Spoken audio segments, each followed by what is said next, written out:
Mais uma vez, bom dia a todos os doutores, a todas as doutoras. Sejam muito bem-vindos ao módulo de responsabilidade profissional. Lembrando aí aqueles que chegaram posteriormente, que foram adicionados posteriormente, que lá no Classroom, na semana 5, né, vocês encontram lá o link, logicamente, aqui para a nossa aula do Teams. Vocês encontram o material didático que nós utilizaremos na aula de hoje. E vocês encontram também o link da Microsoft Forms, onde vocês têm que acessar durante o período da aula e responder um questionário. Todas as aulas nós temos essa atividade de fixação de conteúdo. Lembrando que essa atividade ela não vale ponto, ela é só para fazer de fato aí a concretização do nosso estudo, né? E também ela tem como finalidade o registro da presença de vocês. Então é importante que todas as aulas entrem durante o período da aula, ou seja, das 8 às 11h40, e respondam um questionário. Todas as aulas nós teremos um questionário e esse questionário estará lá postado no Classroom. Então fiquem atentos, avisem os colegas, reforcem esse aviso no grupo da sala, tá? De que toda aula, lá na semana específica aquele dia, por exemplo, hoje, semana 5/2/9 de 2021, vocês têm lá essa atividade de fixação de conteúdo para que vocês possam responder. Desde já fica aqui o convite também para o primeiro simpósio de perícias médicas, né, da Liga Acadêmica de Medicina Legal da Universidade Brasil. Vocês têm lá o folder com as duas palestras que nós teremos hoje à noite. Vocês têm o link de inscrição, a inscrição é gratuita e não postei aqui, mas posso estar postando posteriormente. Existe também ali um sorteio de brindes, né, que será feito aos inscritos. Agradeço já a todos que se inscreveram. Eu sou o professor presidente da Liga de Medicina Legal e agradeço a todos que já se inscreveram. Nós já temos mais de 300 inscrições para esse nosso simpósio que ocorrerá hoje à noite, simpósios de perícias médicas. Então, nós já temos aí mais de 300 inscrições, né? Isso nos deixa muito feliz e isso traz aí para todos nós, para todos os alunos que compõem a Liga e especialmente para mim, né, um motivo aí de grande felicidade. Deixa eu só verificar aqui quais são os brindes de hoje que serão sorteados. Serão sorteados 31 prêmios, 2 livros, um de médico legista e um de perito criminal, 20 assinaturas premium de 1 mês da plataforma WebMeds, 8 assinaturas prêmios de 3 meses da plataforma WebMeds e um caderno personalizado, né,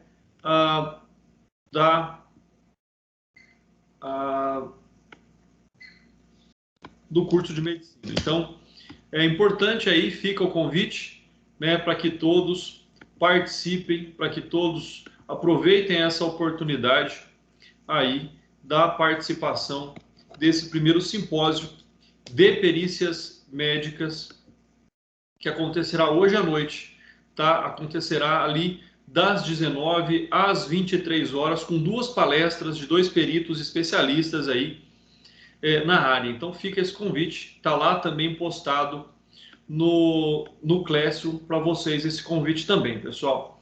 Alguém tem alguma dúvida inicial? Alguém tem alguma pergunta antes de nós iniciarmos aí o nosso conteúdo? Maravilha. Lembrando ainda que as nossas aulas são sempre gravadas, estão disponíveis tanto no Classroom posteriormente, quanto também no meu canal do YouTube. Ao final vocês terão aí todas as minhas redes sociais, todas as formas aí que nós poderemos estar nos comunicando, né? Eu estou sempre à disposição de vocês, seja pelo WhatsApp, seja pelo Classroom, né? A representante de sala tem aí o meu contato também e o contato está à disposição de todos vocês. Aqueles que precisarem podem sempre aí entrar em contato comigo.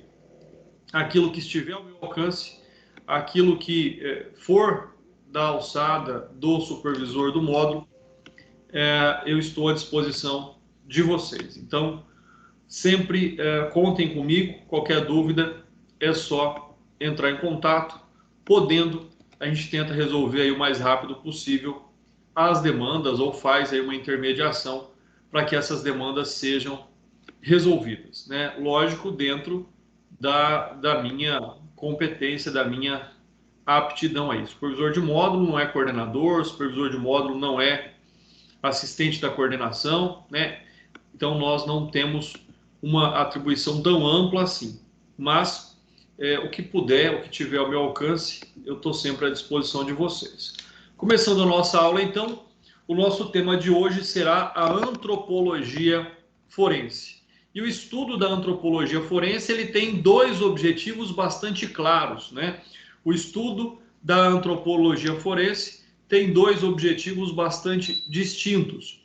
Esses objetivos são a determinação da identificação dos indivíduos e da identidade dos indivíduos. A identificação é algo mais amplo. A identificação ela está diretamente relacionada, né, ao fato de ser um ser humano, da identificação do sexo desse ser humano, da identificação das suas características, como altura, né, como, por exemplo, sinais característicos e assim por diante. Já a identidade, não, ela busca esclarecer quem de fato é, ou era, melhor dizendo, aquela pessoa. Então, quando nós tratamos em identificação, normalmente nós estamos tratando ali de fragmentos humanos, né? Nós temos às vezes um crânio, nós temos apenas um osso, nós temos apenas alguns sinais característicos dos quais nós temos que determinar, né, até mesmo a sua origem genética, pela distinção lá entre caucásicos, mongólicos, negroides, australoides e indianos. Então, dentre essas classificações, nós teríamos o padrão de identificação. Já a identidade, seja pelo exame de DNA, seja pelo exame datiloscópico, seja por qualquer outra forma, né, exames odontológicos também, ou qualquer outra forma de buscar ali a identidade, ou seja, a identificação precisa daquele indivíduo, como por exemplo o seu nome,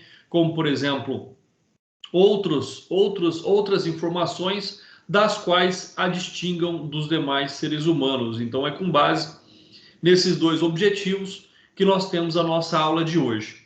Aplicando a antropologia forense a casos concretos, para vocês terem uma ideia, cito aí, né, já que estamos chegando próximo novamente da data dessa tragédia, cito novamente o 11 de setembro, ou seja, onde lá os edifícios do complexo do World Trade Center foram derrubados. E naquela atividade terrorista realizada, nós tivemos 2.749 vítimas. O trabalho de recuperação ali foram de 9 meses, né, com mais de 20 mil restos humanos obtidos. Então percebam que aqui, além de nós termos tanto a identificação, mas também a busca da identidade, né? Então, ou seja, na quantidade desses restos mortais que foram localizados, era-se necessário, né, juntar esses restos, ou seja, né, não se poderia entregar, por exemplo, para as famílias, para um posterior sepultamento, partes de corpos que não fossem daquela exata pessoa a qual teria sido identificada. Então, buscou-se durante todo esse trabalho, durante os 9 meses, né, a busca por esses restos mortais, conforme dito aí, mais de 20 mil restos humanos foram recuperados, e aí, logicamente, por exames de DNA, por características físicas e tudo aquilo que é possível e a ser utilizado, né? O exame da arcada de comparação de arcada dentária.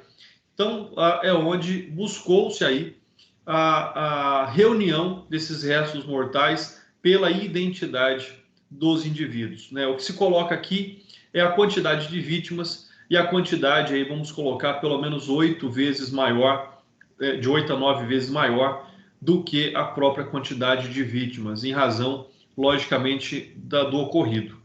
Um outro fato também aí onde a antropologia forense ela foi imprescindível foi a questão do tsunami de 2004, né? o tsunami de 2004 também aí fez-se necessário extremamente a aplicação da antropologia forense para a identificação das vítimas, para a busca da identidade das vítimas, né? Relembrando aí para aqueles que eram bastante jovens ou talvez nem tinham ainda nascido, o fato de que esse tsunami ele acontece em 2004, foi um maremoto, na verdade, não um terremoto, mas foi um terremoto em mar, então é um maremoto, de magnitude de 9,1 na escala Richter, e ali na província da Indonésia, né? Lá obtiveram-se, então, nós tivemos como vítimas 226 mil pessoas. Então percebam o quanto ele foi extremamente maior, o quanto ele foi extremamente mais grave,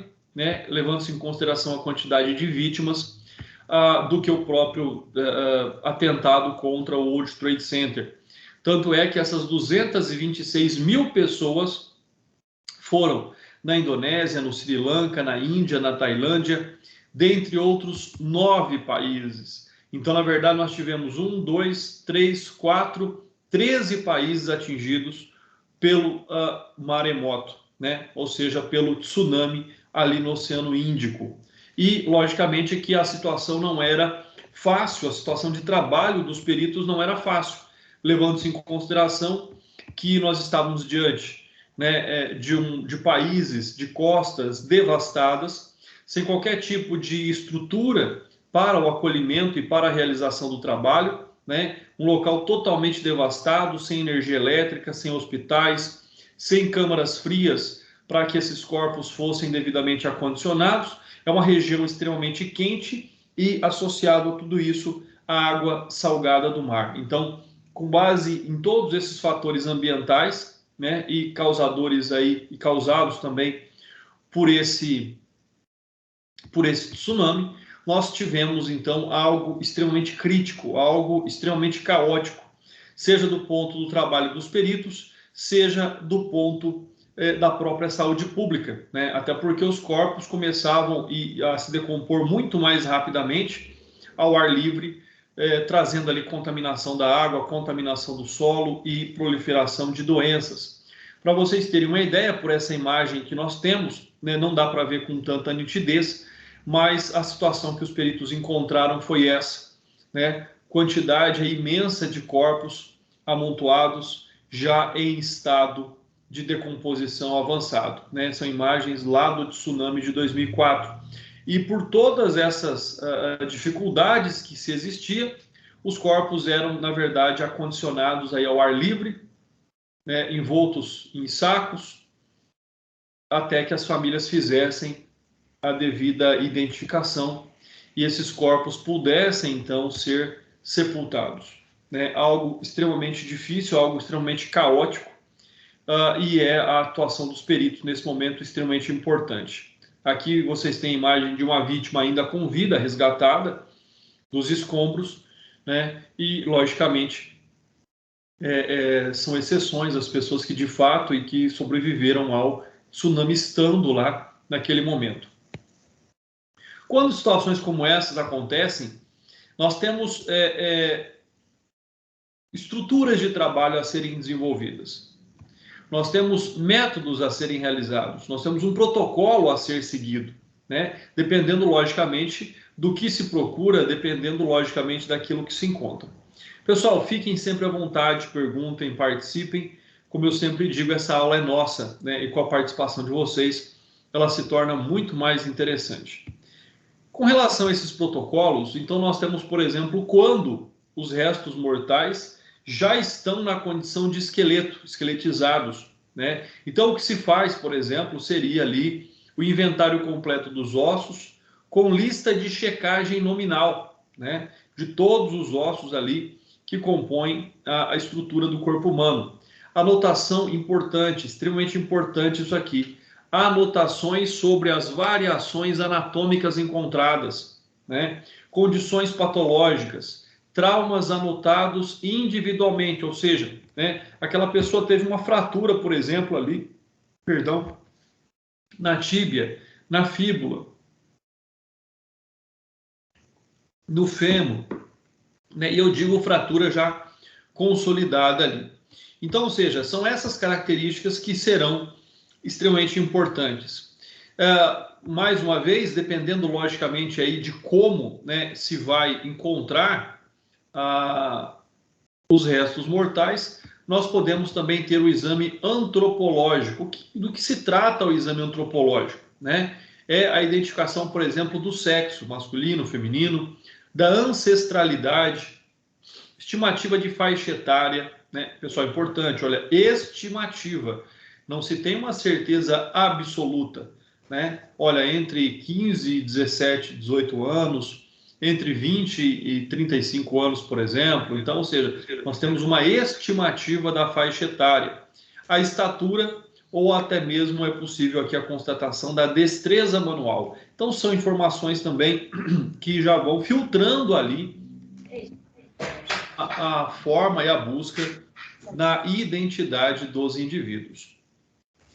Além desse outro protocolo, nós temos também, quando necessário, a realização do exame odontológico, né? Quando nós tratamos da odonto legal, né, ela é extremamente importante também a odonto legal. Nós vamos ainda falar mais sobre esse tema mais adiante, mas a odonto legal, para vocês terem uma ideia, né, um dos exemplos que eu trago aqui na nossa aula foi, por exemplo, a identificação do Joseph Mengele no Brasil, ou seja, né, o conhecido anjo da morte de Hitler.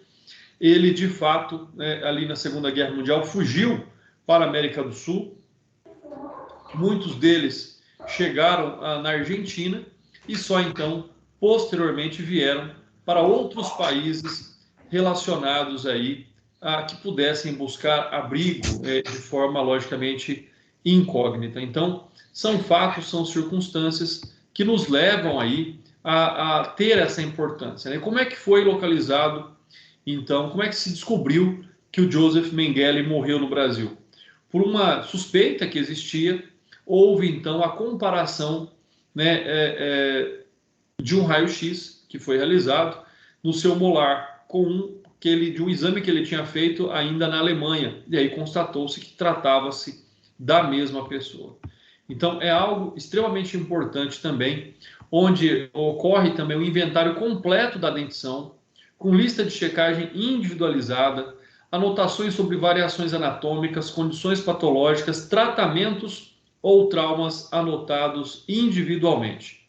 E, por fim, nós temos, então, um sumário final que é divulgado à população, ou seja, com base em todas essas informações, né, é divulgado à população dizendo o quê? Um resumo em língua, logicamente, linguagem acessível, né, para entendimento de todos, constando então a quantidade de pessoas do sexo feminino, a quantidade de pessoas do sexo masculino, a ancestralidade, quantos são caucásicos, quantos são mongólicos, quantos são negros, né, e assim por diante, a faixa etária aproximada, estimada, a destreza manual, a descrição odontológica, achados patológicos, traumas, particularidades, como por exemplo cicatrizes, tatuagens, além das vestes, objetos pessoais e seus pertences. Então, com base, né, no inventário do esqueleto, no exame antropológico e no exame odontológico,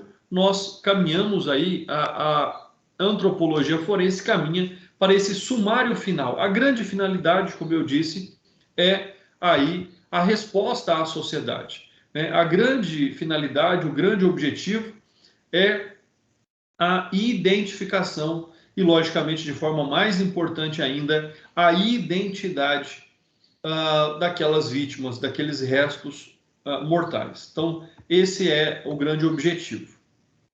Quando nós tratamos, então, da identidade, agora sim, tratando desse tema de forma mais específica, né, nós buscamos a identidade de cada um de nós. O que é que nos torna diferentes um do outro, né? É, de fato, a nossa personalidade, aquilo que é único em seres humanos. Ou seja, né, você pode ter um irmão gêmeo univitelino, idêntico, né, do mesmo sexo, e isso ainda assim te torna uma pessoa diferente dele. Por quê? Por essas características, por essa distinção da personalidade do indivíduo, ou seja, a busca da identidade, ou seja, aqueles caracteres que individualizam uma pessoa. Por mais que ela seja parecida com outras, ela tem as suas características distintivas. E isso acontece, logicamente, ali pelos atributos que tornam alguém ou alguma coisa igual somente a si próprio. Ou seja, não existe ninguém que seja identicamente a outra pessoa. Pode ser muito parecido, mas não é idêntico a outra pessoa. Sejam por características físicas, por características psicológicas, por questões positivas ou por questões perenes, né? Então, essa identidade objetiva que existe nos seres humanos tem como finalidade, então, né, essa busca da identidade. Ou seja, né, com relação a esse fato, ou seja, aquilo que determina que uma pessoa é igual somente a ela mesma, né? E isso nós temos elementos, sejam os elementos positivos, sejam os elementos perenes, né? O que é um elemento perene, por exemplo? O elemento perene é aquele que acompanhará o indivíduo por toda a sua vida, né? Esse é um elemento perene, como, por exemplo, a sua impressão digital, o seu código de DNA, a sua íris. Então, nós temos, sim, características perenes que não podem ser alteradas pelo ser humano, né, de livre e espontânea vontade. Positivo é aquilo que está presente no momento, né? Esses são os elementos positivos. Nós temos ainda a busca desta identidade sobre aspectos de autorreconhecimento, ou seja, né, a sensação que cada indivíduo tem entre aquilo que ele foi, aquilo que ele é, ou será que é ele mesmo? E normalmente essas são questões postas quando a pessoa, por exemplo, não sabe quem é ela mesma, quando ela perde a consciência, quando ela perde essa noção de realidade. Então aqui, né, nessa identidade subjetiva, por certo, nós não estamos falando de cadáveres, nós estamos falando de pessoas vivas, né? E isso leva-se em consideração o que, então? A consciência de sua própria identidade, o seu eu, né? Muitas pessoas têm dificuldade em encontrar aí a sua própria identidade. Questão ligada à estrutura de personalidade, né? Quantas pessoas aí, colegas, amigos, familiares, são extremamente distintivos das demais pessoas pela sua personalidade. Tem sempre alguém que é mais bem-humorado, tem sempre alguém que é mais mal-humorado, tem sempre alguém que está sempre ali com a sua personalidade mais à mostra, né, do que outras pessoas. Pessoas de personalidade mais forte, pessoas, né, mais sistemáticos muitas vezes. Então, a questão da personalidade ela é extremamente importante também. Pessoas mais emotivas, pessoas menos emotivas, e tudo isso vai também ser um fator distintivo na busca da identidade daquele indivíduo. Então, sobre todos esses aspectos é onde nós buscamos a identidade. Já no contexto da identificação, ou seja, naquele aspecto, como eu disse para vocês, mais amplo, nós temos sempre um caráter comparativo. Nós temos que comparar fatos e informações na busca da identificação, por exemplo. Ou seja, na identificação daquilo que pode determinar, por exemplo, se é uma pessoa ou se é uma coisa, né? A exemplo do que eu estou dizendo, por exemplo, um fragmento ósseo, né? Pode ser um fragmento ósseo, né? Ele é bastante semelhante, assim dizendo, um osso de um outro mamífero para um osso humano, né? Então, mediante a comparação, é que nós podemos determinar, assim como, por exemplo, também a questão sanguínea. Lógico que hoje nós já temos alguns reagentes, nós temos formas mais simples da busca dessa informação, nós temos o soro anti-humano, por exemplo, mas se for comparado, né, o sangue de um mamífero humano para o sangue de um mamífero não humano, o que vai distinguir é somente ali o tamanho das hemácias. São esses fatos que vão ser extremamente distintivos aí sobre esse aspecto, ou seja, critérios extremamente importantes, critérios que vão levar ali a esses fatos, né? Estou aqui com uma colega, pessoal, só um instante. Uma colega não conseguiu localizar o link da nossa aula. Então, só um instante, deixa eu só encaminhar o link para ela, que ela está com dificuldade de localizar o link lá no Classroom. Só um instante.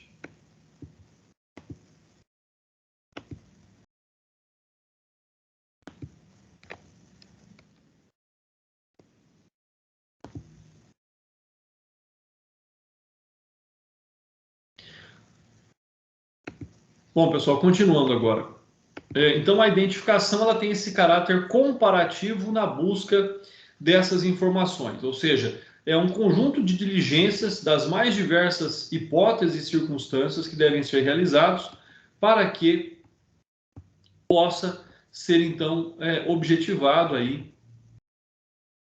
a identificação do indivíduo, né? Como, por exemplo, processos de identificação podem ser realizados tanto em pessoas vivas, quanto em cadáveres, quanto em esqueletos, né? Então, ele acontece de uma forma bastante distinta, até para que nós possamos ter aquele inventário e, ao final, a divulgação pública da identificação desta pessoa. Quanto a isso, nós temos, logicamente, um reconhecimento que é a identificação empírica, aquela que é destinada, e nos termos ali do judiciário, e nós temos a identificação do reconhecimento científico, que é aqui objeto do nosso estudo, ou seja, da antropologia. Então, nós temos a técnica da identificação policial e nós temos a técnica da identificação antropológica. Então, nós temos esses fatores distintivos também a serem observados quanto à identificação do indivíduo. Dentre essa identificação, seja a identificação médico-legal ou a identificação física, o que é que se busca, então? Quais são os traços que se buscam ali identificar? Por exemplo, a espécie, a raça, o sexo, a idade, a estatura, malformações, cicatrizes, tatuagens, sinais profissionais, sinais individuais ou até mesmo o próprio biotipo. Importante lembrar aqui, pessoal, que a partir do momento em que nós temos todas essas informações, nós, logicamente, já temos muitas respostas, talvez não ainda a definitiva quanto à identidade, mas a identificação já fica bastante clara sobre o indivíduo que foi localizado.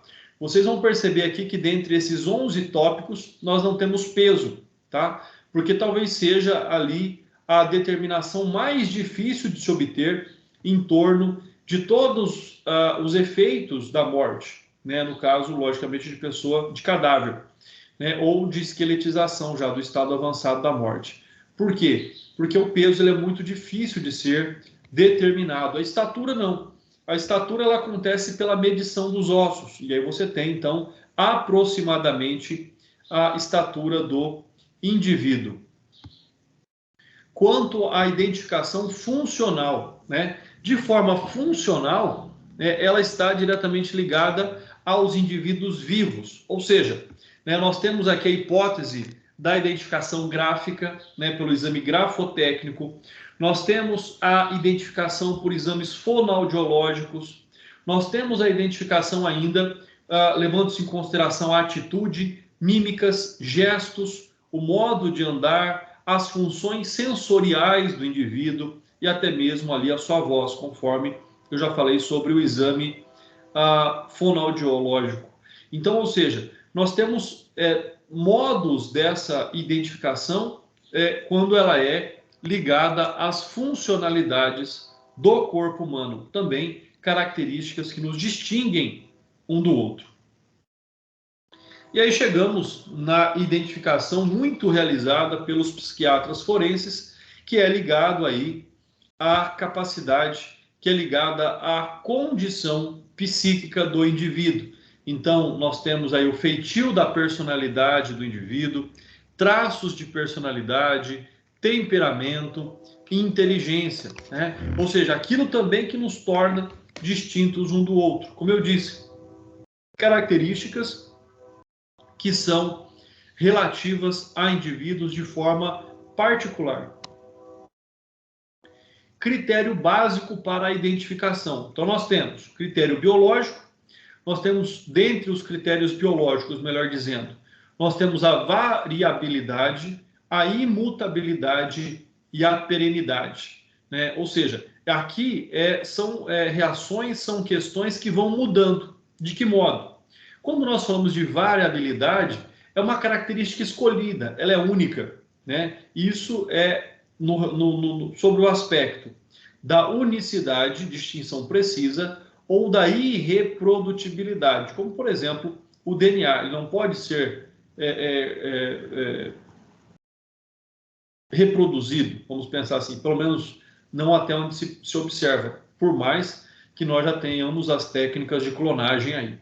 A imutabilidade, sem alterações com o passar do tempo, ou a perenidade, característica escolhida, não é transitória, ela perdura por toda a vida, né? Então, ou seja, esses são os critérios aqui mais seguros para que nós possamos buscar a identificação, né? A comparação, por exemplo, de uma fotografia de quem é novo e depois de 10, 15 anos, com certeza ela não vai trazer tanta segurança quanto esses critérios da variabilidade, da imutabilidade ou da perenidade.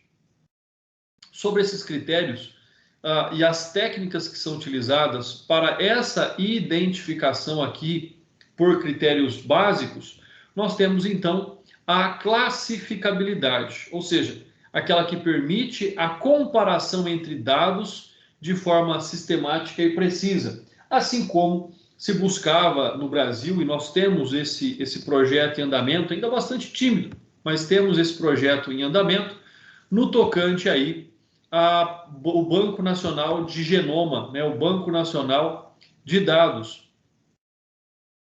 Então, são questões extremamente importantes sobre esses objetos, esses fatos. Questões diretamente relacionadas a essa hipótese. Sobre essas características que nós temos, ou seja, na busca, então, da identidade do indivíduo, é onde nós devemos observar, é onde nós devemos compreender a importância da busca da identificação ao indivíduo, ou seja, da busca da definição daquele indivíduo, né? Então, esse é um fato também aí extremamente importante. Então, sobre essa classificabilidade, nós temos também a praticabilidade, método seguro, prático, né, e também considerado muito rápido, enquanto a classificabilidade permite a comparação entre dados de forma sistemática e precisa. Então, nós temos tanto, né, classificar o indivíduo, seja por medições, seja por questões práticas, ou a praticabilidade, e como o próprio nome diz, ela é extremamente mais prática. Quando nós buscamos essa... Doutor. Oi, pode falar, doutor. Aí onde você falou a parte técnica, é um critério técnico ou essa parte técnica pertence ao critério básico? Vamos lá, doutor, deixa eu retornar aqui para poder observar o que o doutor está falando. Então, nós temos o critério básico, né, que é o critério biológico, e ele vai se observar sobre 3 aspectos: a variabilidade, imutabilidade e perenidade. A partir do momento em que nós passamos aqui na classificabilidade e na praticabilidade, é a utilização, ou seja, eu vou utilizar o critério, por exemplo, da imutabilidade, né? Eu vou só classificá-lo ou eu vou aqui, de uma forma rápida, prática e segura, a observação dele como um fenômeno único. Então, essas técnicas são utilizadas sobre os critérios básicos, tá bom? Tá bom, obrigado. Eu que agradeço pela sua pergunta, doutor.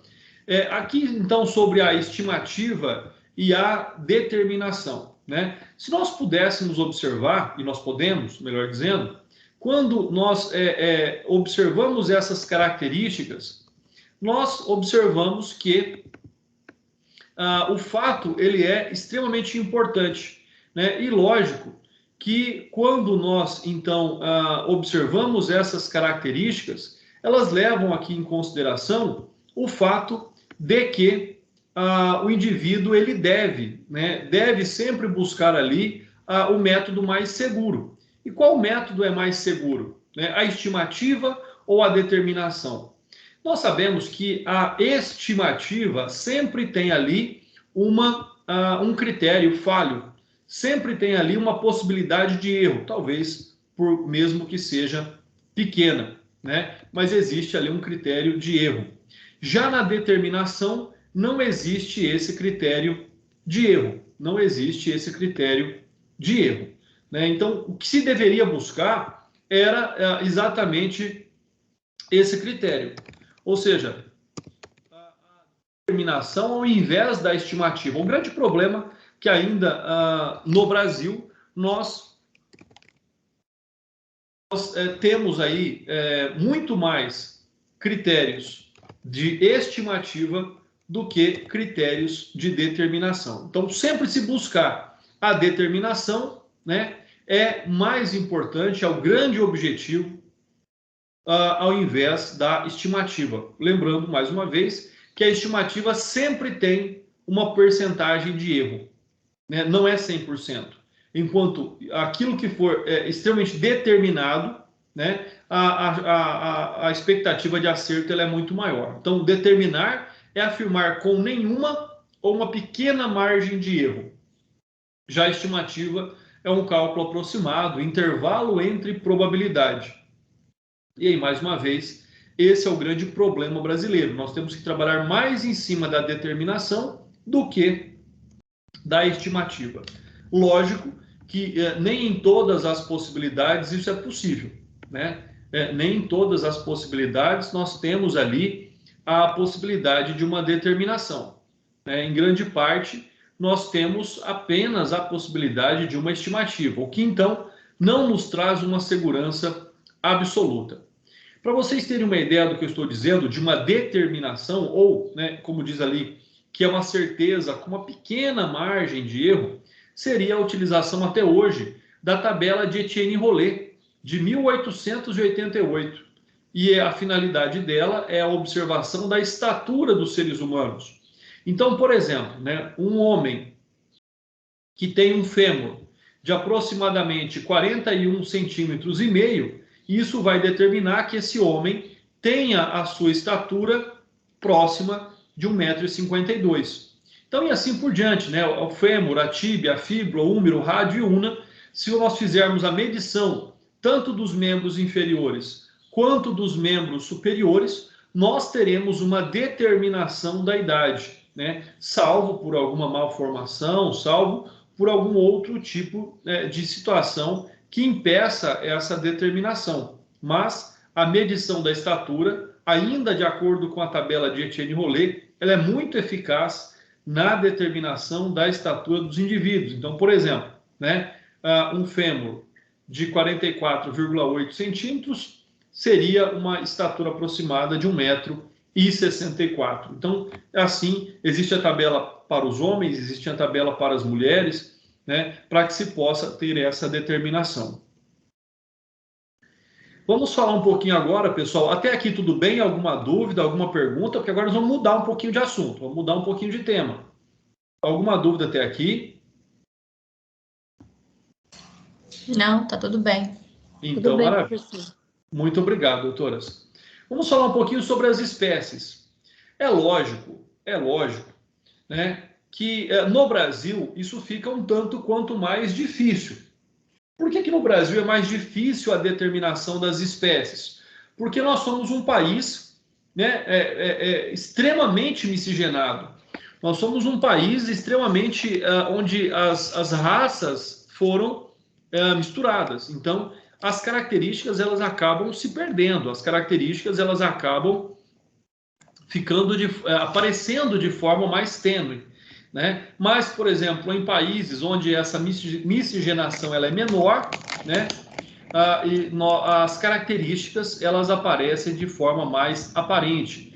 Então, espécie, nós devemos determinar aqui a obtenção dessas informações quando, por exemplo, apenas fragmentos são encontrados, e aí nós devemos determinar, por exemplo, se é da espécie humana ou não. Então, primeiro sobre esse aspecto. Os ossos tratam bastante sobre esse tema, né? De acordo com a análise aí da microscopia, através da disposição dos canais de Harvey's, né? Os canais de Harvey's, eles são uma série de tubos em torno de estreitos canais formados pelas lamelas. Esta região é denominada de osso compacto. Nos humanos, são em maior número e mais largos do que nos demais mamíferos. Então, por essa comparação, olha aí aquilo que nós falamos agora há pouco, né? Pela comparação dos ossos, é onde nós vamos poder determinar, por exemplo, se esse é um osso, se esse fragmento de osso ele é humano ou não. Além disso, nós temos também a questão do sangue, né? Conforme aí eu já disse para vocês, o sangue dos mamíferos, eles têm a mesma estrutura morfológica das hemácias, né? O que vai tornar, então, a diferença entre o sangue de um mamífero humano para um não humano é o tamanho dessas hemácias, né? Elas são nucleadas e circulares, mas muda o tamanho em distinção. É lógico, né, que é muito mais fácil ali a utilização, por exemplo, do chamado soro anti-humano, que ele vai reagir quando aquele sangue não for humano, né? Então, esse é um processo extremamente interessante também, que consiste aí em colocar o sangue a ser pesquisado em contato com esse soro, preparado de diversos animais. Então, ele só vai reagir quando não for sangue humano. Outra característica que nós temos também são as reações das oxidases, né? Como, por exemplo, aqui, a reação para saber se é sangue ou não, independentemente se ele é humano ou de outro mamífero, né? O contato, por exemplo, com a água oxigenada, ela vai reagir com essa efervescência. Nós temos ainda a reação mediante o reagente da benzidina, né? Que vai tornar ali vermelho, né? De acordo também com a técnica de Kestelmeyer. Então, nós temos várias técnicas também para a identificação, ainda não na busca da identidade, porque nós precisaríamos da comparação de um exame de DNA, mas ainda dentro da identificação.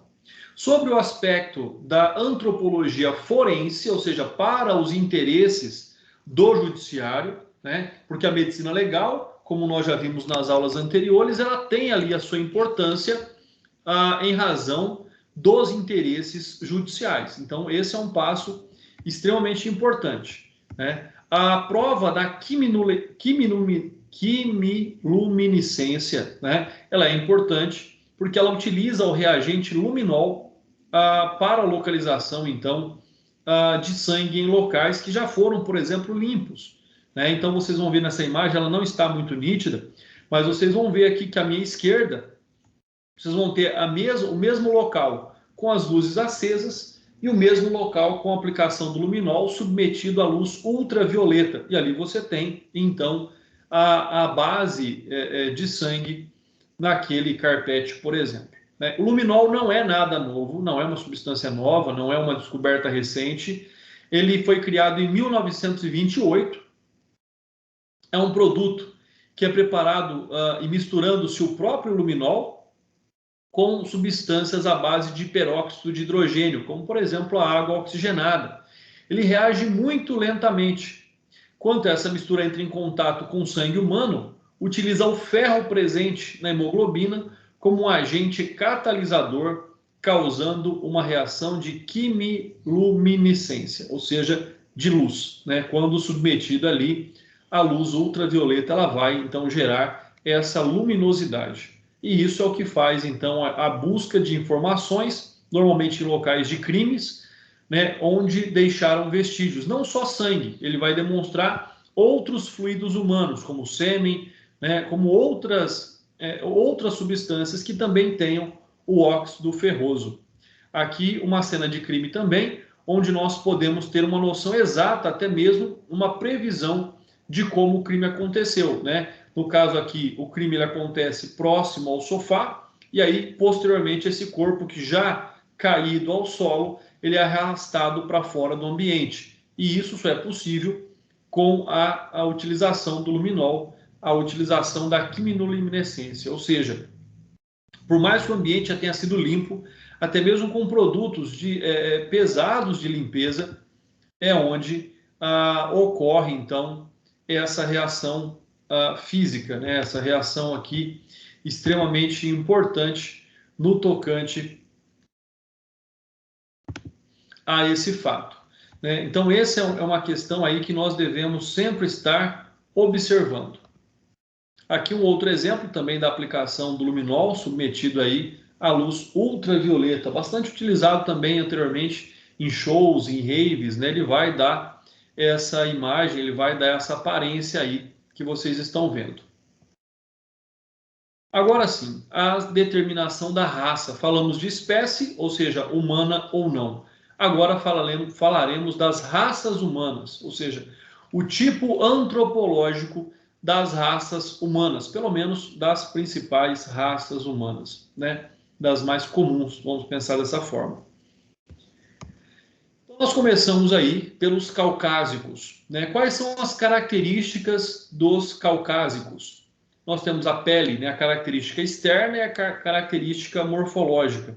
Pele branca ou trigueira, cabelos crespos ou lisos, louros ou castanhos, a íris ela é azul ou castanha, contorno facial sempre ovoide, nós vamos falar bastante sobre a medição do contorno facial, né? Ovoide poligonal.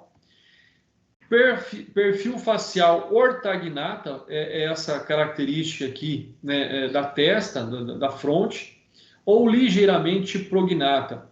Uma outra característica que eu peço que vocês fiquem atentos é com relação à observação, tanto do espaço entre a órbita ocular, como a característica das órbitas oculares, bem como também do mento. Então, nós vamos ver as características principais aí entre as raças humanas pela própria formação morfológica. Para vocês poderem já observar a primeira comparação com os mongólicos, ou seja, aqueles que têm origem asiática, da Mongólia, né? Pele amarela, cabelos lisos, face achatada de ante para trás, fronte larga e baixa, arcadas superciliares pouco salientes, espaço interorbital largo, fenda palpebral pouco ampla em amêndoas, nariz curto e largo, maxilares pequenos e menos salientes. Então, vocês já estão percebendo aqui, né, um espaço maior entre as órbitas oculares. Vocês já estão percebendo também, né, aqui as fendas palpebral bastante já menos protuberantes, menos aparentes, né? A fossa nasal mais larga um pouquinho. Então, nós vamos tendo essas características que fazem a distinção entre as raças humanas. Quanto aos negroides, né? Então, nós temos também aqui ainda maior o espaço entre as órbitas oculares. Nós temos também aqui a fossa nasal bastante larga. Nós temos de forma mais saliente, né, a fenda palpebral. Normalmente tem a pele negra, né? Normalmente tem a pele negra. Nós podemos ainda observar cabelos crespos em tufos, crânio geralmente dolicocéfalo, ou seja, a largura do crânio tem 4,5 do comprimento, então ele é muito proporcional. Ele talvez seja um dos crânios mais proporcionais que existe. Perfil facial prognato, fronte alta, saliente e arqueada, íris castanha, nariz pequeno de perfil côncavo e narinas curtas e afastadas, zigomas salientes, prognatismo acentuado, com formação facial com maxila mais alongada e um mento pequeno. Então, ou seja, dentre essas características, pessoal, é onde também nós observamos algumas qualidades físicas dos indivíduos, né? Não é por acaso que os negros têm uma capacidade, uma condição muito maior de se sobressair, por exemplo, em maratonas, em corridas. Por quê? Porque o corpo tem características muito mais propícias para aquela atividade física do que outras raças. Então, é um fato também aí extremamente importante. Temos ainda o indiano. Esse indiano não é a pessoa que nasceu na Índia, tá? Esse indiano, ele é conhecido como o índio norte-americano, os peles vermelhas. E ele tem também características bastante comuns. Acho que tem alguém com o microfone ligado. Alguém quer fazer alguma pergunta? Bom, continuando. Então, esse indiano, ele tem características próprias, ou seja, também a pele amarelo-trigueira, tendendo para o avermelhado, por isso que eles eram chamados de peles vermelhas, né? Em razão do sol, em razão das próprias características físicas. Estatura bastante alta, cabelo liso, né? Comparado aí à crina de cavalo e pretos, né? Por isso que nós temos aquele penteado aí que muitas mulheres fazem, que é chamado de rabo de cavalo, em razão dessas características, né? Não é depreciativa, mas é uma característica apresentada. Nós temos ainda a íris castanha, crânio mesocéfalo, vocês vão vendo a diferença do crânio, né? Entre o dolicocéfalo, o mesocéfalo, né? Supercílios espessos, ausência de barba e de bigode, ou seja, de demais pelos pelo corpo, orelhas pequenas, nariz saliente longo e estreito, fronte vertical, zigomas salientes, né, e largos, e mandíbula bastante desenvolvida. Então, são características necessárias, logicamente, desenvolvidas, né, a esses indivíduos, também relacionado ao meio e às necessidades que tinham para a sobrevivência. Chegando agora ao australoide, né, que é o nativo da Oceania, ele pode ter algumas características semelhantes aos dos negros, mas ele tem também as suas características distintivas, como, por exemplo, a estatura é alta, a pele é trigueira, né? Cabelos pretos ondulados e longos, fronte estreita, então olha aí, já temos várias características apontadas, distintivas aqui. Zigomas proeminentes, nariz curto com narinas afastadas, prognatismo do maxilar e alveolar, dentes fortes, maxilares desenvolvidos, cintura escapular larga e bacia estreita.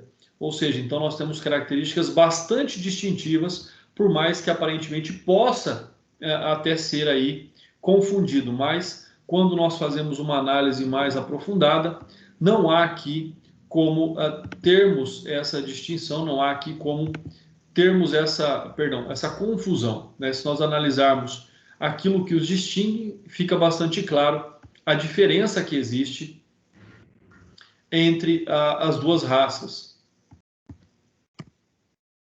E aí nós chegamos então nesses elementos, né? Como é que eu vou distinguir as raças pelos elementos antropológicos, né? Qual é o critério e o fator distintivo?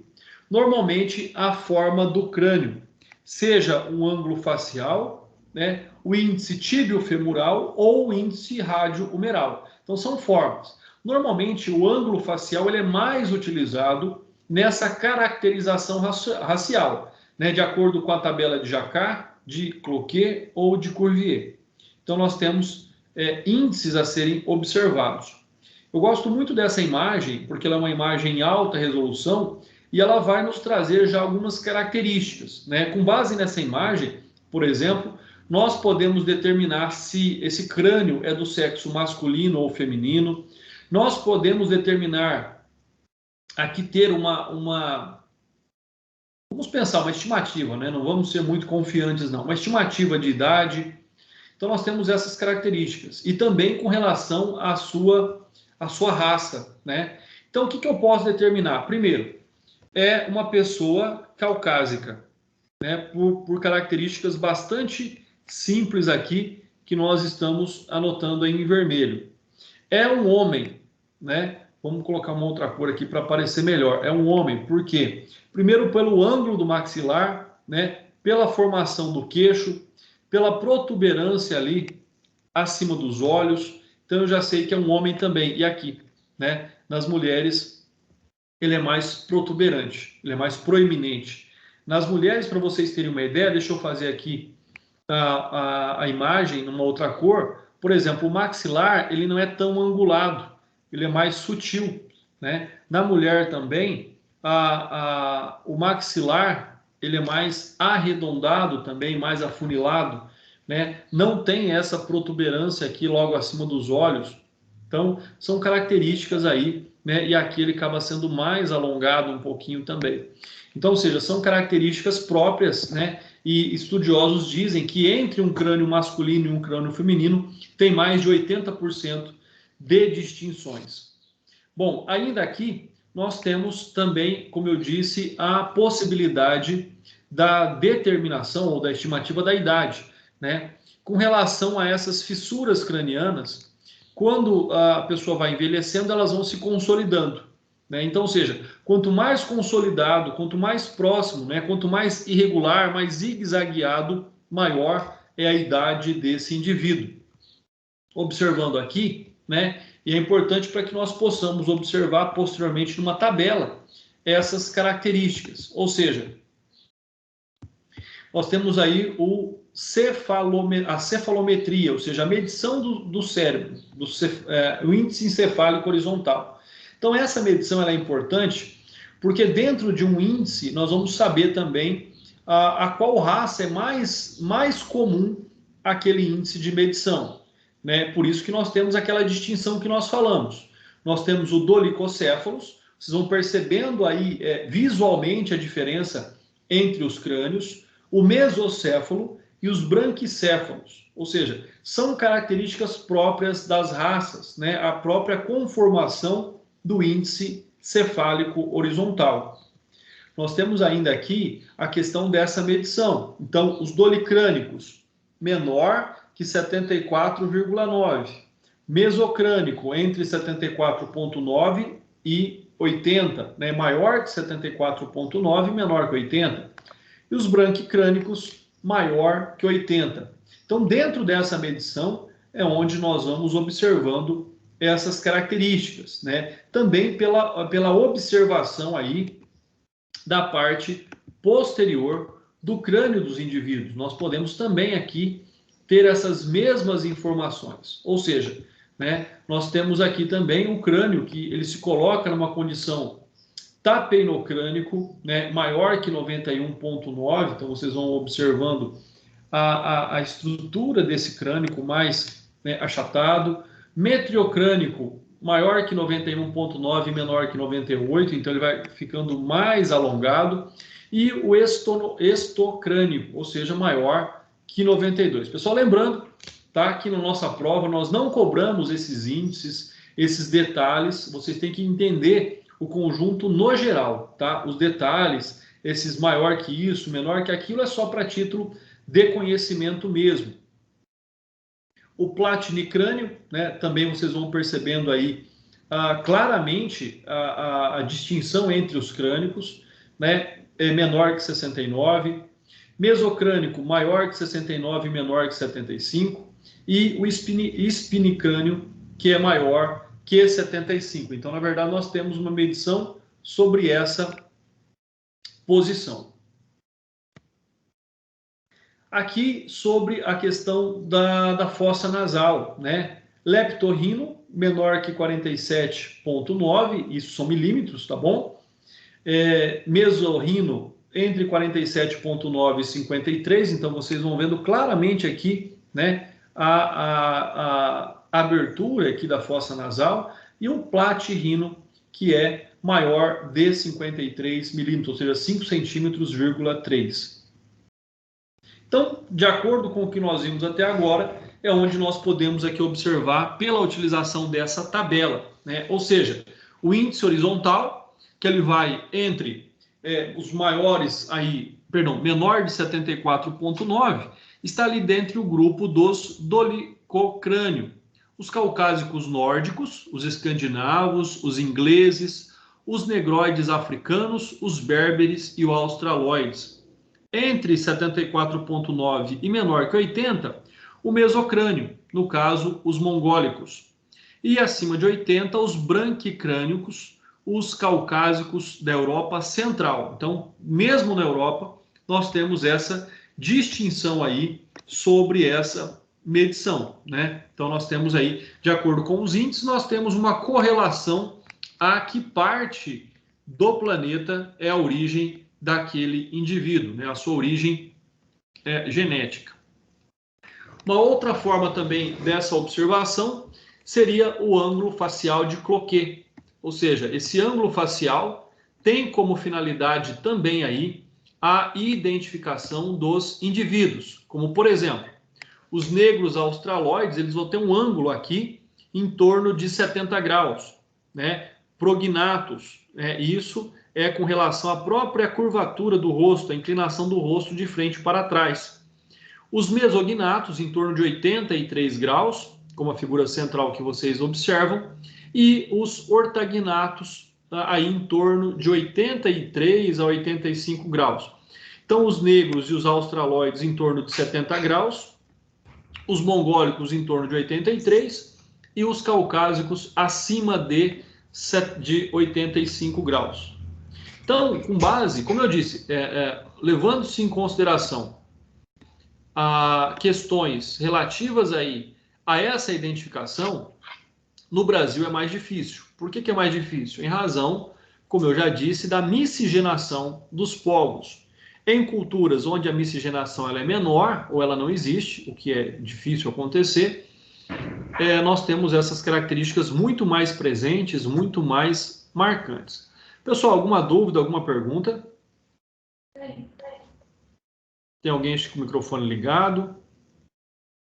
Se quiser perguntar, fique à vontade.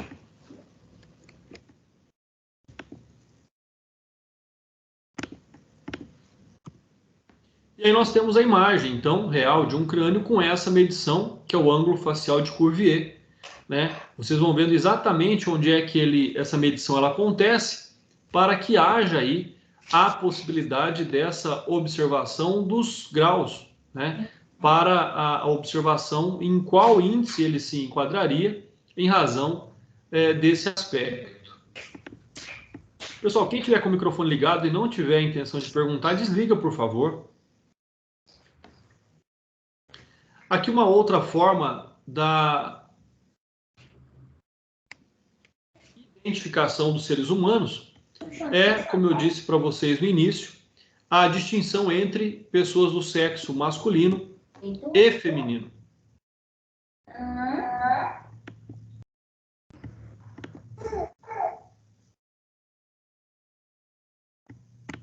E aí nós temos então, né, a observação da bacia pélvica. Ou seja, o que torna bastante claro também a estrutura morfológica do indivíduo, e levando-se em consideração a função também que ela existe, ela realiza nas mulheres em razão do parto, da possibilidade do parto natural, né? Então as características são também bastante marcantes, seja com relação à abertura pélvica, né, muito maior nas mulheres em relação aos homens, vocês vão observando, né, essa abertura ela é muito maior, o que possibilita ali a passagem da criança num parto natural. Então, é evidente, não tem nem dúvidas aqui, que pela observação lá no laboratório de anatomia, vocês poderão verificar a distinção entre a bacia pélvica feminina e a masculina. Como eu dizia para vocês, aqui nós temos a distinção. Eu tinha falado 80%, olha, mas a doutrina traz 90% de distinção de disformismo, né, dimorfismo, melhor dizendo, sexual, entre um crânio masculino e um crânio feminino, né? O crânio grifado aqui em vermelho, ele é o masculino, e em amarelo é o feminino. Então, as características são extremamente marcantes aí para que nós possamos observar. Conforme eu havia dito para vocês, a questão do maxilar é bastante importante, né? A questão ali dessa protuberância, né? E a questão também da base do crânio. Então, nós temos distinções extremamente importantes, né, a ser aqui observadas sobre a distinção dos indivíduos, né? E o crânio e a bacia pélvica talvez sejam os mais claros nessa observação, os mais nítidos nessa observação da distinção. Quanto à estimativa da idade, conforme nós já falamos, né, tanto pode pela observação craniana, daquelas fendas suturadas do crânio, como também por outras características, como por exemplo aqui, né, eu cito mais duas, o arco senil, né, que é essa faixa aí acinzentada ao redor da córnea, que aparece ali em 20% das pessoas a partir dos 40 anos.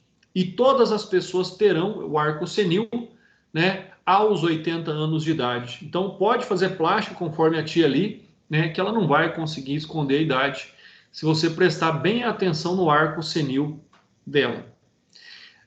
Uma outra característica também que existe é a questão da pele e dos pelos, né, seja em razão da tonicidade, seja em razão da presença, no caso, tonicidade da pele ou presença dos pelos. Tem pouca importância, porém auxiliam em determinadas situações, né? Como, por exemplo, hoje as rugas, hoje essas características, pés de galinha, elas começariam a aparecer entre os 25 e 30 anos, mas, logicamente, com todos os procedimentos estéticos, com botox, com tudo que existe, fica mais difícil de nós observarmos, né? Mas, por exemplo, os pelos pubianos é uma característica extremamente importante, já que nas mulheres eles surgem em torno dos 12 anos e dos homens aí dos 12 ou 13 anos e do homem um pouquinho mais tarde, a partir dos 13 aos 15 anos. Então, em razão da idade, né, em razão de adolescentes aí, nós já temos algumas características mais marcantes a serem observadas. No que tange aí ao odonto legal, né, nós temos também a importância da concepção da erupção dentária. Né? Com base na erupção dentária, nós também podemos determinar a idade do indivíduo, né? Se ele já tem dentes permanentes ou ainda se ele tem a decídua, né? Que são chamados aí comumente de dente de leite. Então, com base nessas informações, por exemplo, né, a erupção aí dental dos dentes permanentes, por exemplo, ela começa na parte superior a partir dos 7 ou 8 anos, nos dentes inferiores a partir dos 6 a 7 anos e assim por diante, até que cheguem lá nos molares, né? Então, tanto no arco superior quanto no arco inferior, nós temos períodos distintos para a troca dos dentes, né? Dos dentes temporários para os dentes permanentes. Já com relação à decídua que eu disse para vocês, né? No maxilar superior ela começa a aparecer em torno ali dos 7 meses e meio da criança e no inferior a partir dos 6 meses da criança.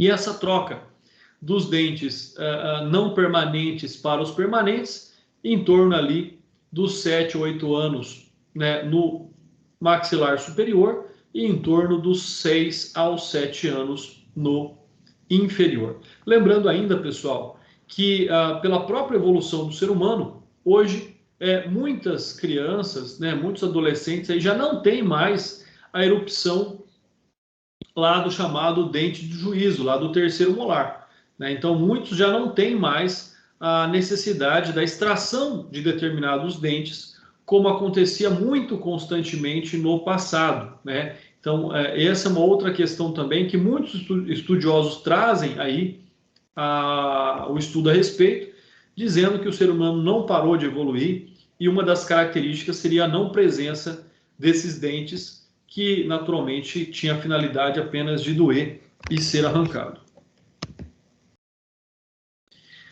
Tecido fibroso que conecta os ossos do crânio, conforme nós já aqui falamos, eles têm como finalidade também, né, auxiliar aí na identificação do ser humano, como também na estimativa da idade. Então, essa sutura, né, quanto mais consolidada, maior é a idade do indivíduo, né? Olha aí, vocês observam o crânio de um recém-nascido, de um bebê, e aí é onde tem-se a preocupação sempre, né, com o fontículo anterior e o fontículo posterior, ou seja, as moleiras da criança, né, como comumente aí as pessoas chamam, né? E a importância da não consolidação do crânio e desses espaços que existem aqui é também em relação à necessidade, né, da adaptação necessária do crânio para o nascimento mediante um parto natural. Se ele fosse totalmente rígido, né, poderia ter uma fratura ou poderia causar danos, também lesões na mãe. Então, é em razão disso. E aqui vocês têm um comparativo, uma vista superior entre uma sutura coronal, né, ou seja, a sutura sagital ou a sutura lombinoide entre um adulto e entre uma criança, no caso é um crânio, um recém-nascido. Então a distinção é bastante grande. Quanto maior a sutura, quanto mais consolidada a sutura, né, maior é a idade desse indivíduo. E aqui também nós temos aí, então, pela aparência da sutura, né, em que idade estaria enquadrado aí o indivíduo e pela região em que a sutura se apresenta também. Então aí nós podemos ver, né, por exemplo, aqui entre 25 e a 50 anos, entre 35 e 80 anos. Então, dependendo de todos esses aspectos, é onde nós aí vamos observando, né, a idade dos indivíduos sobre essas características pela observação simples aí das suturas cranianas. O ângulo mandibular, pessoal, não é simplesmente uma falácia popular que quando dizem que o adulto, que o idoso, melhor dizendo, o idoso volta a ser criança, né? As próprias características morfológicas mostram isso, né? Um recém-nascido ele tem um ângulo um ângulo do maxilar em torno de 180 graus, enquanto um adulto em torno de 97,5 e o idoso também próximo ali dos 180 graus, né? Um pouco mais, às vezes um pouco menos. Então, nós vamos percebendo também que o crânio, né, e que principalmente o maxilar, ele continua, né, evoluindo, ele continua, vamos colocar assim, crescendo, né, e expandindo. Ele tanto expande até encontrar a maturidade e aí ele continua expandindo após na busca aí da velhice. Então, essa é uma outra característica, né? São muito semelhantes aqui os ângulos entre uma criança e um idoso do maxilar. Aqui os ângulos, né, que nós podemos observar em razão da idade, né? Entre 5 e 10 anos, o ângulo médio é de 135 graus, entre 26 e 35 anos, em torno de 120. Então, ele vai ficar aqui com o mesmo ângulo, né? Bastante próximo aqui, entre os 25, os 21 e 45 anos, ele vai ter um ângulo médio aí de 120 graus. Então, depois dos 45 anos, esse ângulo começa a aumentar novamente. Uma outra forma que nós temos da observação da idade também seria da radiografia, por meio da radiografia dos ossos, né? No caso aí, o metacarpo. E aí nós temos a forma em que apresenta-se então essa radiografia, um menino de 18 meses, de 11 anos e a partir dos 13 anos e meio, onde você já tem aí uma consolidação também maior, uma soldadura maior das epífises da rádio, né? Que ocorrem aí de 2 anos antes nas mulheres do que nos homens. Então, as mulheres elas têm essa consolidação entre 18 e 19 anos e os homens entre 20 e 21 anos. Então, são tantas características aí que nós vamos observando que mostram a distinção também da idade, pessoal, né? Como nós falamos, é muito mais simples a estimativa da estatura do que, por exemplo, do peso, né? Porque nós temos métodos comparativos e de medição que vão determinar, que vão buscar aí essas informações. Então, tanto através da medição direta no vivo ou no cadáver, quando estando íntegro, então isso torna tudo mais fácil, como através das tábuas ou tabelas ostométricas, né? Quando na presença aí de alguns ossos, no caso da hipótese, né, de medição Broca, do Etienne Rollet, do Trotter e do Glaser, do Lacassagne e do Martin. Então, essas medições elas trazem para nós aí uma estimativa, né, da estatura do indivíduo. Outros métodos de identificação são os sinais individuais, né? Os sinais individuais são aqueles que também nos tornam diferentes dos demais por características que podem ser transitórias. Então é importante também dizer isso, que essas características elas podem ser transitórias, elas podem ser modificadas, seja pela vontade do indivíduo, ou seja, por questões naturais. Então, entre esses sinais individuais, nós podemos ter, como eu já disse, tatuagens, cicatrizes, né? A questão do lábio leporino aí citado também. Além disso, nós temos as questões de tatuagens, pessoal. Aqui são alguns significados dados por fontes policiais, tá bom? Alguns significados. Não quer dizer que signifique isso para o indivíduo que tenha essa tatuagem. Mas as fontes policiais interpretam essas tatuagens. Se a pessoa já tem passagem pela polícia, se a pessoa já tem ali cometimento de crimes, ela vai interpretar com esses significados, né? A faca na caveira, homicida de PM, a cruz é a pessoa que tem o corpo fechado, né? A espada com a cobra, o dedo duro, né? A santa aqui, o indivíduo de alta periculosidade, a cruz de Caravassa, também corpo fechado. Com relação aos pontos, nós temos a região da tatuagem, que é aqui, né, entre o polegar e o indicador. Então, um ponto seria o furtador, o punguista. 2 pontos, o estuprador. 3 pontos, envolvimento com tóxico. 4 pontos, enquadrado, praticante de furto. 5 pontos, com no meio, praticante de roubo. O homicida, pontos em cruz, né? O homicida e o chefe da quadrilha, bolinha ali, e um ponto ao meio. Então, ou seja, tem características aí que nós vamos observando. Trago aqui para vocês também aquela hipótese da odontolegal que eu disse para vocês, no caso da identificação do Joseph Mengele, né, onde vocês observam aí a comparação do molar, que foi capaz então de dizer que ele acabou vindo morrer de velhice no Brasil após fugir da Segunda Guerra Mundial para a América do Sul, para a Argentina e depois chegando ao Brasil. Então, o segundo molar superior esquerdo, que foi objeto dessa comparação, onde pôde-se constatar que tratava-se então da mesma pessoa. Uma outra técnica que nós temos também de busca da identidade é a sobreposição de imagens, né? Vocês estão vendo aí um crânio com sinais de queimadura e sinais de lesões, né? Olha, dentes faltando, né?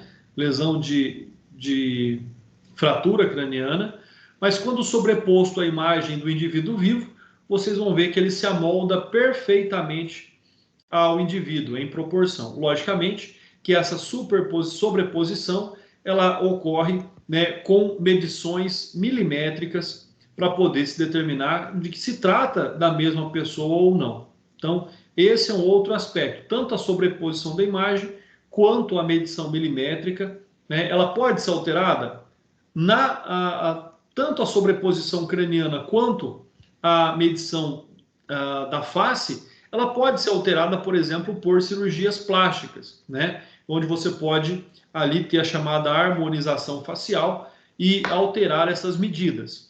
Então, ela não é extremamente segura. Além disso, nós temos aí a palatoscopia, né, que é a aparência do palato, onde cada um tem, logicamente, o seu, né, assim como uma impressão digital. Então, a palatoscopia tem essas características também, como também do pavilhão auricular. Também, se nós observarmos, cada pavilhão auricular tem as suas próprias características únicas, né, e individuais. Por radiografias que demonstrem, por exemplo, fraturas, consolidações ou malformações, superposição do crânio que nós já vimos na tela anterior, a reconstrução facial, que é muito utilizada hoje, né, de forma digital, para a reconstrução de rostos, né? Isso a gente vê muito no caso ali de múmias e assim por diante, mas ela também é utilizada quando da localização de crânios. Então, a reconstrução em tecidos, músculos e pele para determinar a aparência daquele indivíduo em vida. E aí o DNA que foi tão importante aí, né, para a garantia de resultados e a garantia de circunstâncias determinantes para a identificação de indivíduos, seja em relação a exames de DNA, seja em relação à proposição, né, à concepção da presença do indivíduo na cena do crime. Então, o exame de DNA é importante. Lembrando ainda que no tocante ao exame de DNA, ele tem 99,9% de precisão, mas isso se a análise biológica não, melhor, se ela estiver preservada, né? Caso ela não esteja preservada, isso pode gerar um erro, e esse erro pode também ser determinante para um erro de julgamento. Então, o DNA, a amostra, ela não pode estar ali violada, ela não pode estar contaminada, exposta a agentes ambientais e assim por diante. Né? A chance de duas pessoas terem um DNA idêntico é de 800 em 1 milhão para 1. Né? Então, é muito raro aí que as pessoas tenham o mesmo código genético de DNA. Né? Por isso que, logicamente, o que se tem é uma preocupação crescente com a confiabilidade dos resultados através de pequenas amostras de sangue ou saliva, muitas vezes de mais de uma pessoa, deixando margem à interpretação dos laboratórios de DNA. Então, essa falha, né, essa hipótese aí de amostras contaminadas ou que não sejam extremamente seguras, elas são determinantes também para que sempre se busque uma contraprova dos exames iniciais. Os erros acontecem? Sim, os erros podem acontecer, inclusive, aí nos exames de DNA, né? E muitos fatores podem interferir, como, por exemplo, a exposição desse DNA à luz solar, a micro-organismos, né? Componentes químicos que podem causar aí a degradação da molécula. Então, isso pode alterar o resultado do DNA. Por quê? Porque ele vai gerar a quebra da cadeia de custódia, ou seja, a falha na conservação desse material genético, né? Seja por contaminação ou por degradação da amostra. Então, o DNA é importante, mas tem que se cuidar muito bem da amostra do material genético, ou seja, a custódia desse material genético, ela tem que seguir as determinações legais para a garantia do seu resultado. Nós temos aí ainda a identificação policial ou judiciária. Eu disse para vocês que era diferente e vou demonstrar por quê, né? Nós temos o famoso tocar piano, né, que é a colheita aí das impressões digitais, né? Nós temos ainda o exame, isso era mais comum no passado, o exame antropométrico e antropológico, né? Hoje o mais comum seria a coleta de material genético. Normalmente isso acontece em crimes contra a sexualidade, crimes sexuais, e a coleta também da impressão digital, ou seja, do exame grafotécnico na busca dessas informações. Né? No passado, nós tínhamos um processo de estigmatização dos criminosos. Né? Quando nós ouvimos falar o bom não tem estrela na testa, é porque o mal tinha uma característica deixada pelo próprio Estado para que ele fosse identificado onde ele quer que fosse como alguém que tivesse cometido o crime. Ou seja, né, eles eram marcados em ferro em brasa, eles tinham tatuagens feitas para a sua identificação ou até mesmo amputações. Normalmente as amputações elas aconteciam mais, né, na Ásia e no Oriente. Então os ladrões, os furtadores, eles tinham as mãos amputadas para que não pudessem assim agir novamente, pessoal. E nós temos ainda a questão do retrato falado, né? Ou seja, o retrato falado, ele leva ali em consideração as características físicas do indivíduo, né? Ou seja, o chamado assinalamento sucinto, ou seja, as anotações das principais características. Só que o retrato falado, ele ainda gera bastante dúvidas, né? Nós vamos ver ainda mais algumas imagens. Ele gera bastante dúvida. Por quê? Porque existem muitas pessoas semelhantes. E aí é onde nós vemos que acontecem os erros também dessa observação. Né? Nós temos aí o sistema antropométrico do Bertillon, né, que é a identificação de criminosos, tomada de sinais particulares e de algumas medidas. Medidas e sinais eram classificados e arquivados para posterior comparação. Prendeu de novo? Vamos comparar para ver se a medida é igual dos indivíduos, né? Olha aí que vocês tinham uma medição bastante completa aí, inclusive do pavilhão auricular, com o topo da cabeça, né, fronte, nuca e assim por diante. A fotografia ela é importante, algumas pessoas não mudam muito com relação ao tempo, né? Nós temos aí o Bill Gates, quando jovem, quando foi fichado, e agora como um dos homens mais ricos do mundo. Então, dá para saber, tem a lembrança aí de que seja a mesma pessoa, né? E como eu disse, o retrato falado é sempre perigoso, pessoal. Uma vez dando aula, mostrando essa imagem, um colega falou, olha, parece comigo. Esse é o problema do retrato falado. Ele é feito com traços fisionômicos, usando aí por várias organizações policiais do mundo. Antigamente era feito à mão por desenhistas, hoje já existem programas de computadores especiais para isso.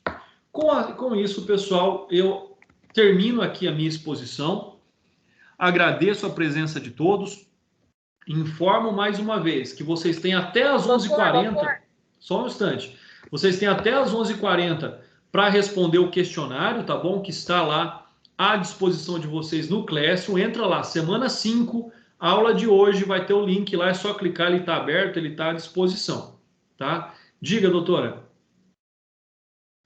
Bom dia. Bom dia. Eu tenho uma pergunta para o senhor. Sim. Assim, na minha cidade, teve 2 crimes que aconteceram, homicídios, na verdade, né? Onde eles carbonizaram. Arrancaram a arcada dentária. Arrancaram a arcada dentária das pessoas, né? E tacaram fogo no E carro. foi incendiado o veículo.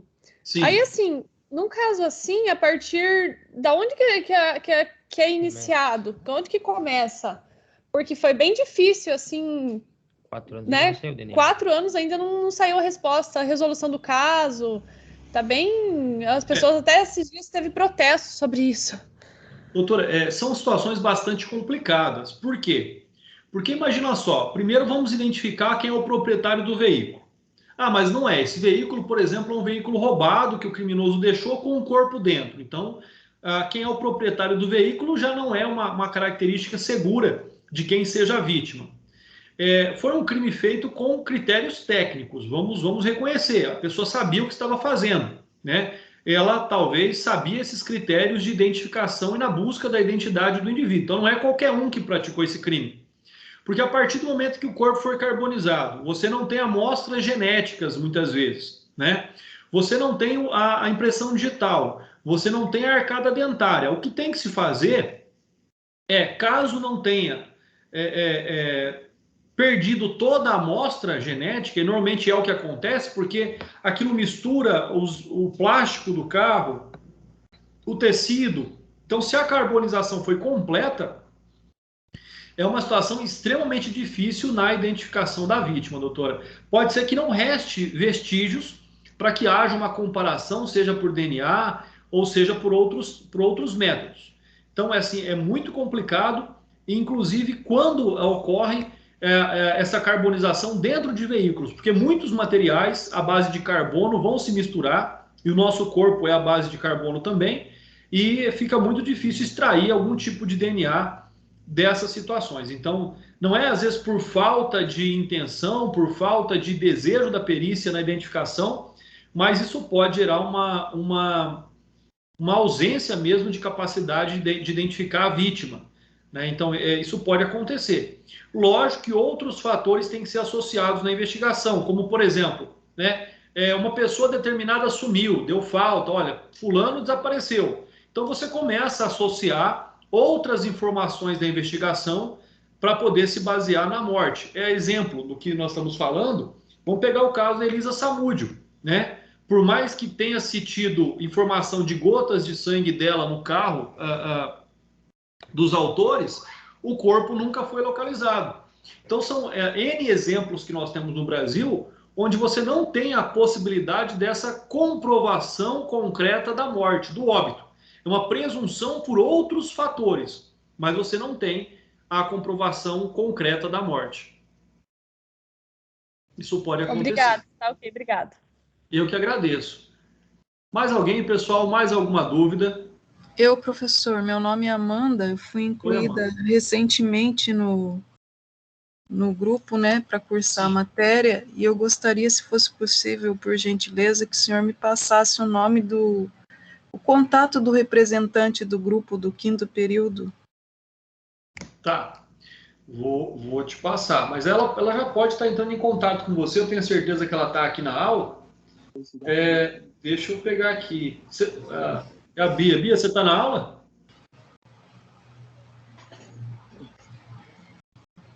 Deixa eu verificar aqui. Ana Beatriz? Então, a Ana Beatriz vai entrar em contato com você, tá bom, Amanda? E aí ela vai, depois vocês conversam aí, deixa o teu contato, encaminha para ela, e ela vai entrar em contato com você, tá joia? Tá certo, então. Muito obrigada, professor André. Eu que agradeço. Mais alguém, pessoal? Professor, eu tenho uma curiosidade. Sim. Lá no slide das tatuagens, tem uma tatuagem que fala corpo fechado. O que é um corpo fechado?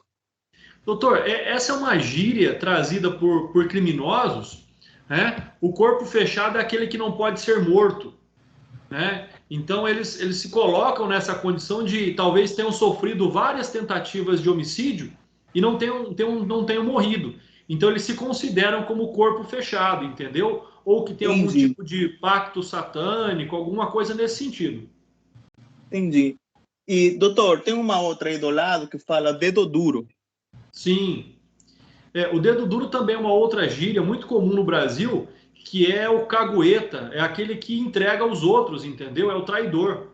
Ele trai os seus colegas de crime.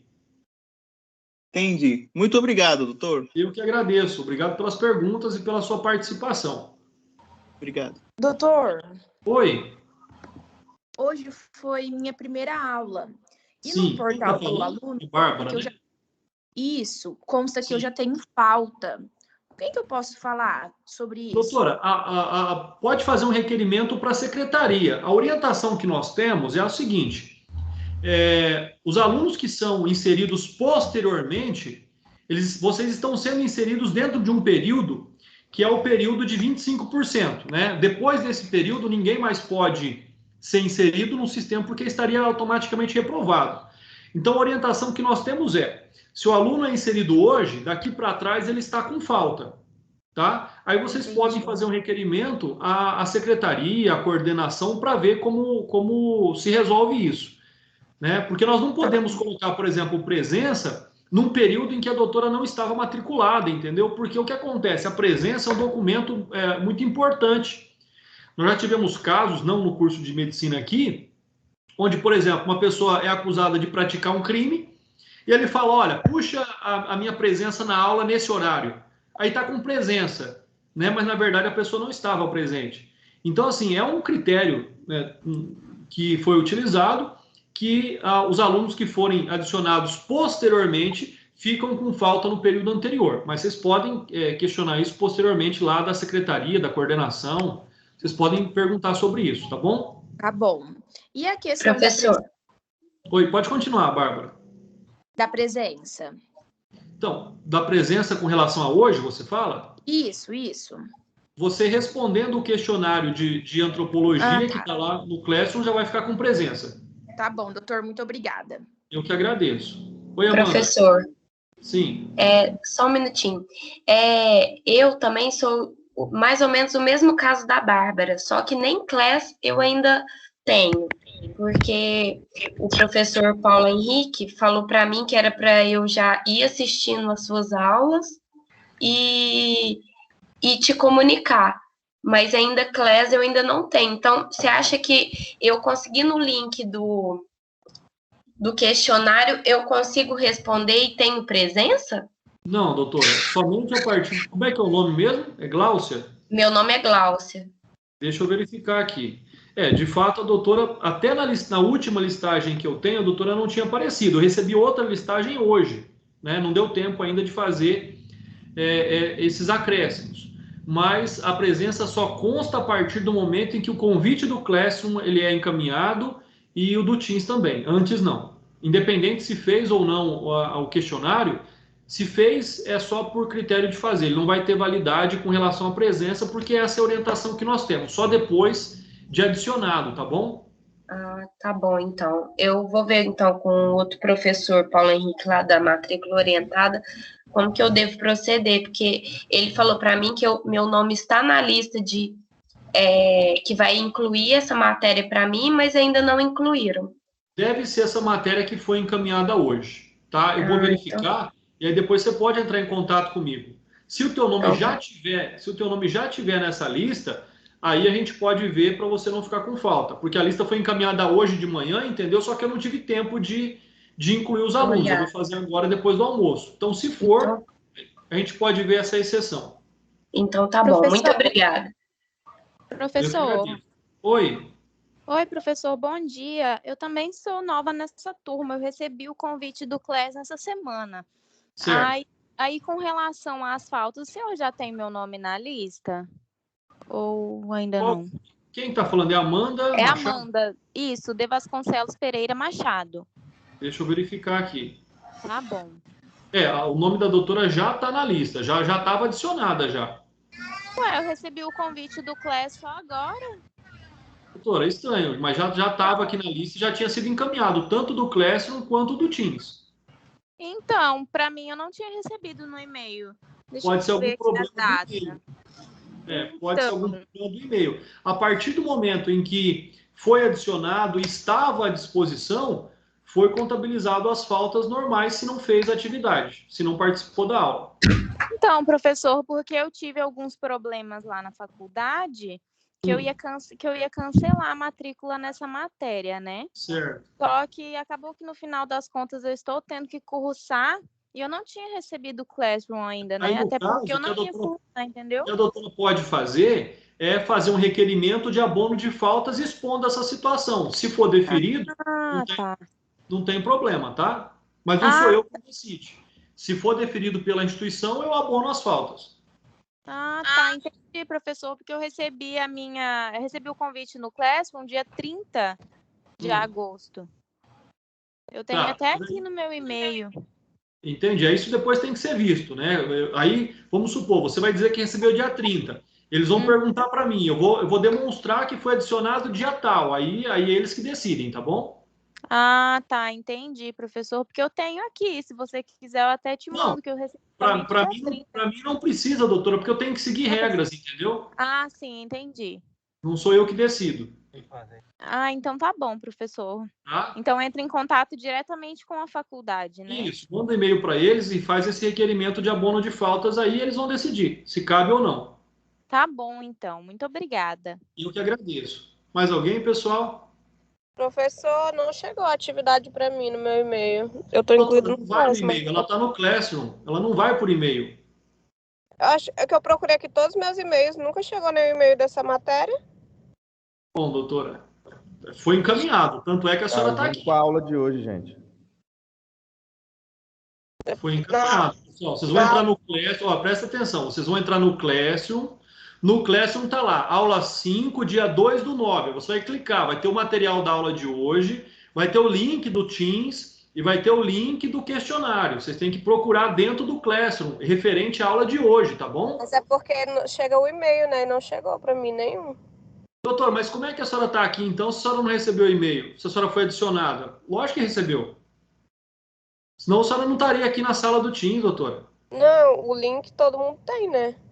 Mas, então, esse que é o detalhe. O link tem, só que as pessoas, elas não devem assistir a aula se não foram adicionadas. Mas a doutora, deixa eu só conferir. É Maísa Freire, né? Isso. Só conferir aqui, só um instante. Uma dúvida a respeito da presença vai ser o Forms? Isso, vai ser o Forms. Doutora, a doutora foi adicionada normalmente, tá? O e-mail que foi encaminhado aqui, olha só, é maquinofreire_hotmail.com. Isso, eu vou procurar aqui de novo, então. Foi encaminhado, dá uma olhada, mas foi encaminhado o convite tanto para o Classroom quanto para o Teams. Eu vou procurar aqui de novo, obrigada. Tá? Tá bom, obrigada. Atividades, na aba de atividades, o formulário. Isso, exatamente.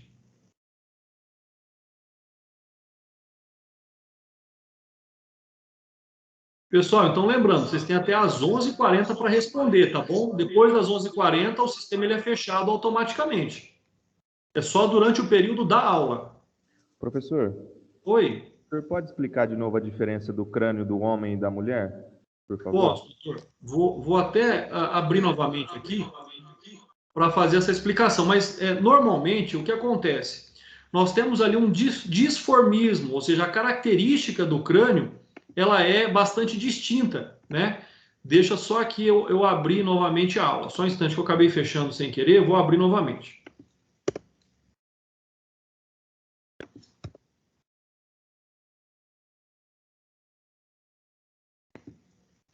Mas vocês vão percebendo ali que as diferenças elas estão muito claras sobre esses aspectos, né? É uma diferença bastante visível a partir do momento. Deixa eu só puxar aqui a imagem que nós estamos vendo. Olha só, essa imagem aqui. O doutor está visualizando aí? Estou sim, professor. Então, olha só. Aqui, vamos grifar novamente para ficar claro essa distinção, tá? Ó, em amarelo é o crânio masculino e em vermelho o crânio feminino. Então, onde é que estão as distinções? Fica bastante claro para nós, né? Olha só, olha a angulação do crânio do maxilar masculino para a angulação muito mais sutil do crânio feminino. Então, essa é uma primeira característica de distinção. Segunda característica, olha aqui, estou circulando. Olha como o da mulher é mais alongado, né? Terceira característica distintiva, o queixo do homem ele é muito mais quadrado, mais achatado, enquanto o da mulher ele é muito mais angulado, né? Professor, Oi? com licença, a glabela é mais curva, né? No caso da mulher. Sim, exatamente também. Exatamente. Tá? E além disso, vocês vão ver também aqui a protuberância muito mais saliente, né? Essa saliência muito maior aqui em cima dos olhos do que no homem do que na mulher. Então nós temos essas características que são muito claras, na verdade, aí, e distintivas, né? Até alguns autores vão dizer que a capacidade intracraniana do homem seria maior do que a capacidade em volume intracraniana da mulher. No passado isso era muito comum ser alegado, mas hoje nem se trata mais a respeito dessa característica também, entendeu? Professor, Obrigado. Eu fiquei com a dúvida em relação para saber se é jovem, né? Tá. Em relação à idade. Tipo, eu entendi quando você falou sobre a questão da ossificação dos ossos do carpo. Sim. Mas aí eu até travou aqui meu computador na hora. Em relação à idade, a doutora fala, né? Por favor. Então, com relação à idade, nós temos meios diferentes ali da observação, tá? Com relação à idade. Nós tanto podemos observar a idade em razão da presença do arco senil, tá? Como que pela questão da pele e dos pelos, seja a tonicidade, seja a presença, seja a ausência. Isso é um dos fatores que nós temos para a determinação da idade. Além disso, também é um fator indicativo da determinação da idade a presença de dentes, sejam as decíduas, o dente de leite, como normalmente se fala, ou os dentes permanentes. Então, esse é um outro critério também determinante da idade. Ou a análise do tecido fibroso que conecta os ossos do crânio, né? Quanto mais retilíneo, quanto mais afastado, mais jovem é o indivíduo, né? Quanto mais consolidado, mais idade tem esse indivíduo. Era por aí que a doutora que parou, que travou, ou tem alguma outra... Foi justamente essas imagens. Certo.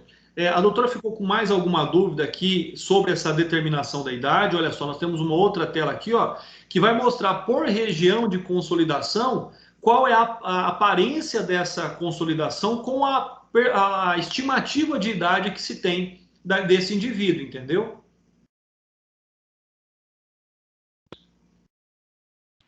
Pronto, essa imagem também eu não tinha visto. Essa. Aqui nós temos essa imagem também que ela vai mostrar as idades, e nós temos também a questão do ângulo do maxilar, né? Do ângulo mandibular também, em que jovens ele é maior, na idade adulta ele fica menor, e na velhice ele aumenta também o ângulo novamente. Muitíssimo obrigada. Eu que agradeço, doutora, pela pergunta e pela participação.